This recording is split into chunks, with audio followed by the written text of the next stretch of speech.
ரதி என்னும் அழகிக்கும் நீதானே ராணி கதி நீயே என கொஞ்சம் கண் பாரு தேவி ரதி என்னும் அழகிக்கும் நீதானே ராணி கதி நீயே என கொஞ்சம் கண் பாரு தேவி ஆனந்த விகடம் சொல்லு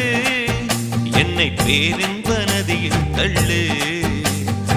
ஆனந்த விகடம் சொல்லு என்னை பேரின்ப நதியில் தள்ளு நான் பாக்யாதிபதியானேன் உன்னாலே கண்ணே உஷா பசும் பொன்னே உஷா